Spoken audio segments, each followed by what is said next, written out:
sakit atau hanya mengalami sakit ringan. Itulah yang kita kenal dengan istilah imunisasi.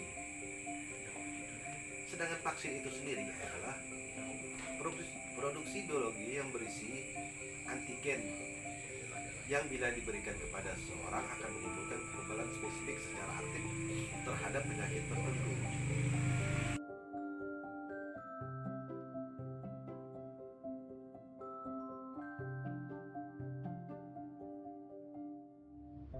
Sekarang tujuan pemberian imunisasi itu secara umum tujuannya adalah untuk menurunkan angka kesakitan, kematian dan kecacatan akibat penyakit yang dapat dicegah dengan imunisasi atau yang disebut dengan PD3I.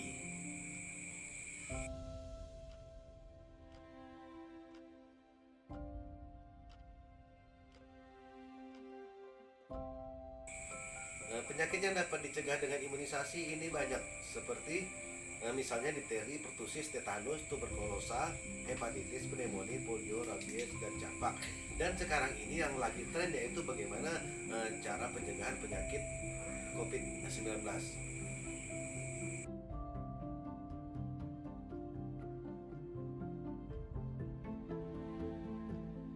Sekarang masalah kekebalan. Kekebalan ini terbagi menjadi dua, yaitu melalui infeksi alamiah dan vaksinasi. Yang dimaksud dengan infeksi alamiah yaitu imunisasi memicu respon sistem kekebalan tubuh, di mana vaksin akan membentuk kekebalan jangka panjang yang biasanya didapat secara alamiah setelah penyembuhan penyakit infeksi. Berbeda dengan sistem vaksinasi, yaitu vaksin tidak menimbulkan penyakit.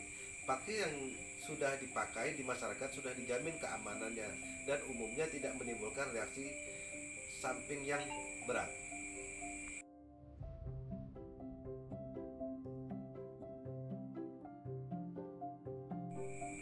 Untuk itulah tak kenal maka tak kebal.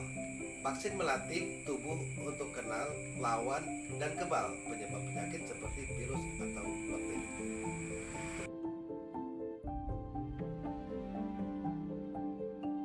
Mungkin di dalam hal pemberian vaksin COVID ini banyak pertanyaan dari masyarakat. Apakah sudah ada vaksin untuk COVID? Sampai terhitung 3 November 2020, belum tersedia vaksin untuk COVID-19. Namun memang banyak vaksin potensial yang sedang dikembangkan terkait keamanan dan efektivitas.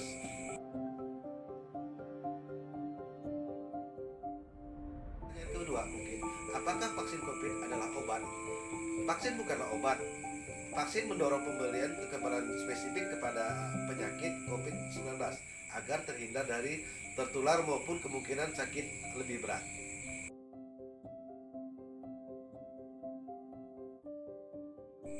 Mungkin ada pertanyaan juga, apakah vaksin COVID-19 nanti tersedia untuk anak-anak? Saat ini uji klinis vaksin COVID dibatasi pada usia 18 sampai dengan 59 tahun yang merupakan kelompok usia rentan terpapar COVID-19. Perkembangan vaksin untuk anak-anak masih direncanakan.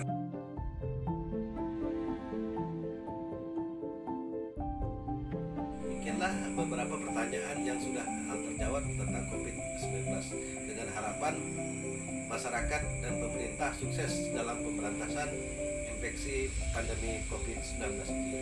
Akhir kata saya ucapkan wabillahi taufiq wal hidayah. Assalamualaikum warahmatullahi wabarakatuh. Salam sehat, tidak lupa 3M.